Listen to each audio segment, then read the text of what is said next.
بسم اللہ الرحمن الرحیم۔ فرحاد علی تیمور، دیوتا،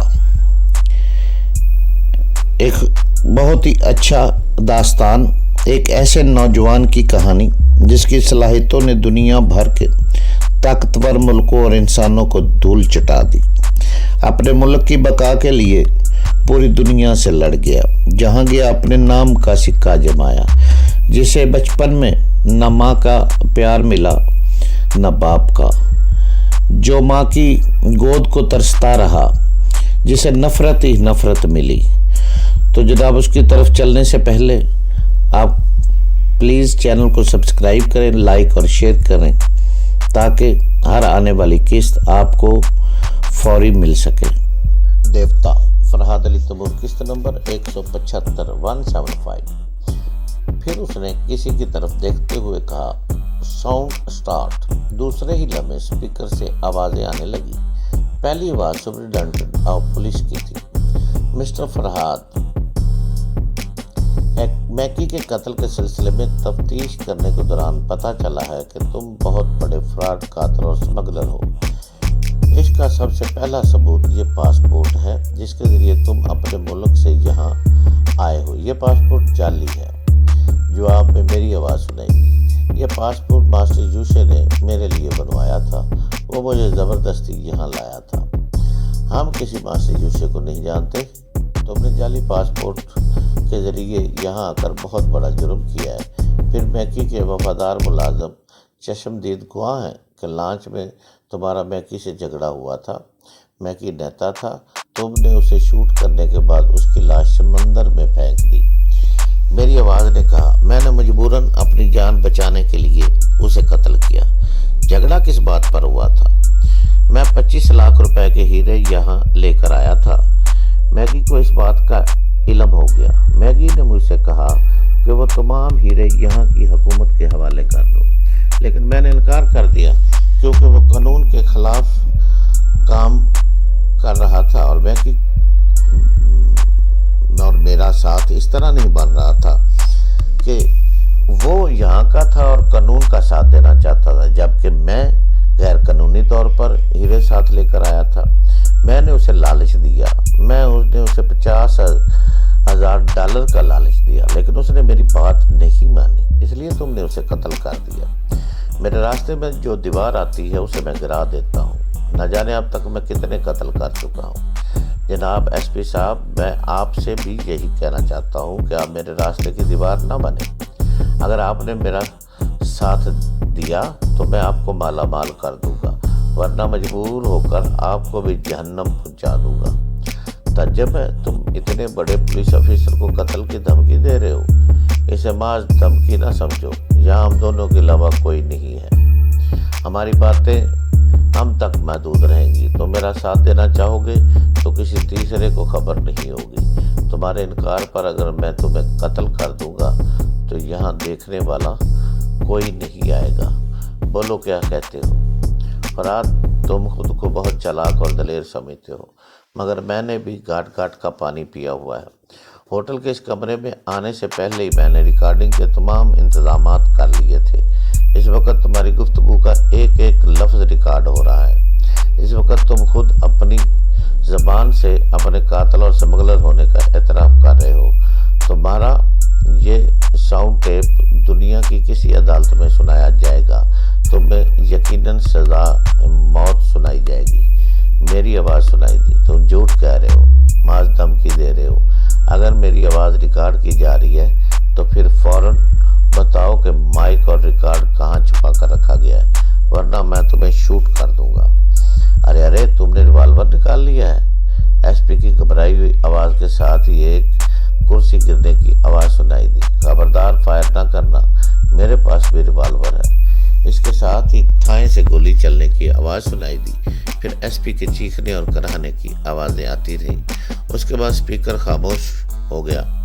میں کرسی سے بندھا ہوا حیرانی سے آنکھیں پھاڑے اسپیکر کو دیکھ رہا تھا۔ میں کچھ نہیں جانتا تھا کہ جزیرہ ہوائی کا کوئی پولیس افیسر میرے پاس کب آیا اور کس ہوٹل کے کمرے میں گفتگو کے دوران میری آواز ریکارڈ کر لی تھی، لیکن وہ آواز میری ہی تھی۔ میں اپنے لب و لہجے کو सुनकर इस आवाज से इनकार नहीं कर सकता था। तब मास्टर साइमन ने कहा, पहली बार मैंने तुमसे कहा था कि मास्टर यूसी और मैकी के कातिल होने का एतराफ़ कर लो, लेकिन तुमने ये कहकर इनकार कर दिया था कि हम तुम्हें अपना मती और फर्माबरदार बनाने के लिए तुम्हारे खिलाफ ब्लैकमेलिंग का मवाद जमा कर रहे हैं। अब देख लो किस तरह तुमने अपने जराइम का एतराफ़ किया है।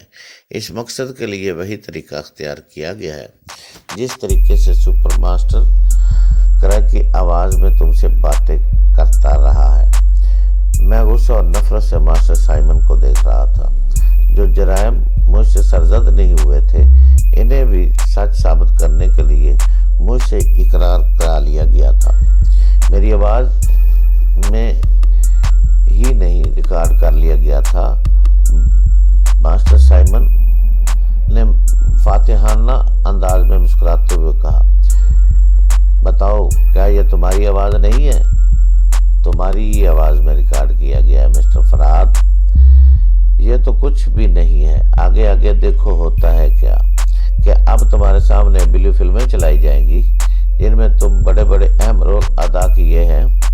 इतने में हॉल का दरवाज़ा खुला। मुझे सोनिया नजर आई। उसके दोनों हाथ पुष्ट की तरफ बंधे हुए थे और दो मुसल्ला गार्ड उसे स्टेन गन से ठोके देते हुए आगे बढ़ा रहे थे। वो मेरे पास आकर खड़ी हो गई। मुझे इस तरह कुर्सी से बंधा देखकर वो बेबसी से बोली, फरहाद, सुपर मास्टर ने मुझे यहाँ इसलिए भेजा है कि मैं तुम्हें समझाऊं। मैंने उसे जवाब दिया कि तुम सिर्फ अपनी समझ से काम करते हो। तुम्हें अपने सामने झुकाने की कोशिश में वो अपना वक्त ज़ाया कर रहा है। शाबाश, तुमने मेरे मिजाज के मुताबिक जवाब दिया।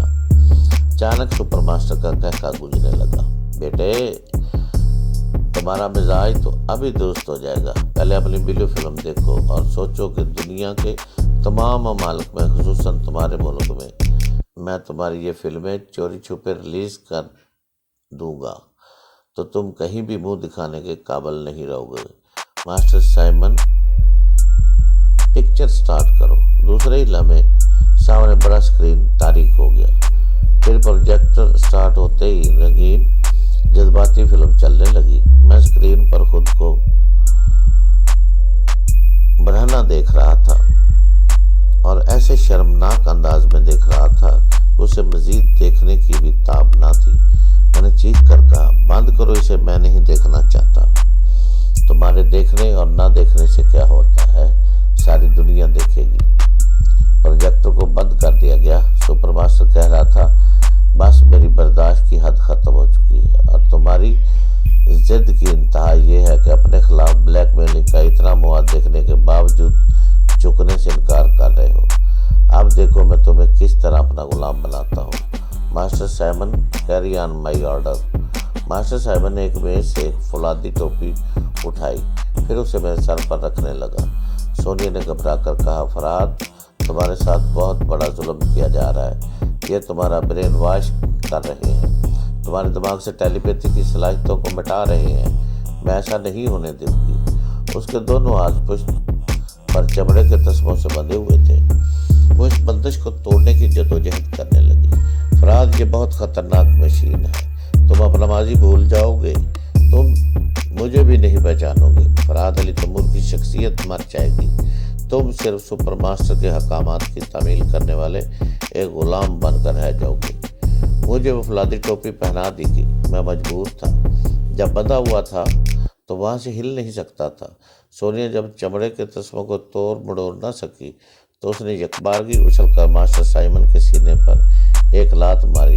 वो लड़खड़ाता हुआ दीवार से जा टकराया। इस वक्त एक मुसल्ला गार्ड ने सोनिया के सर पर स्टेन गन से एक ज़रब लगाई। वो दोनों हाथों से सर थाम कर संभलने की कोशिश करने लगी, लेकिन दूसरे गार्ड ने भी इस तरह एक ज़रब लगाई और एकदम से चकराकर वो फर्श पर गिर पड़ी। उसके बाद उठ न सकी। मैं गुस्से से तलमला रहा था, चीख रहा था। इस वक्त मेरे दिमाग को एक नाकाबिले बर्दाश्त झटका पहुंचा।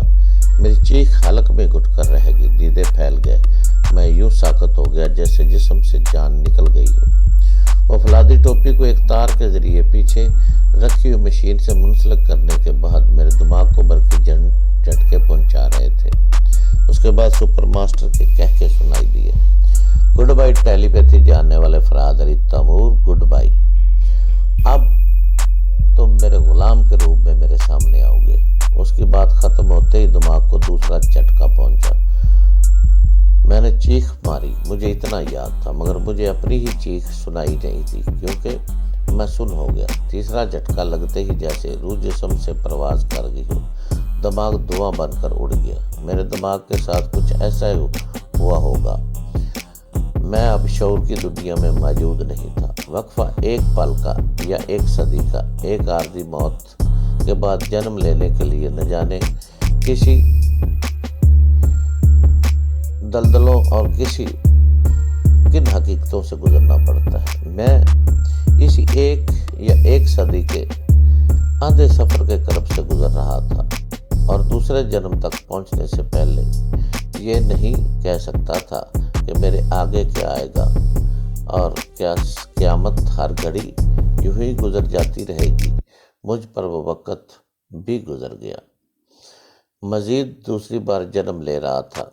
किसी जगह आराम से लेटा हुआ था। आंखें बंद थी इसलिए मैं देख नहीं सकता था, अलबत्ता कानों से शीशी हो रही थी। फिर वो सनसनाहट मुख्तलिफ किस्म की आवाज़ों में तब्दील होने लगी।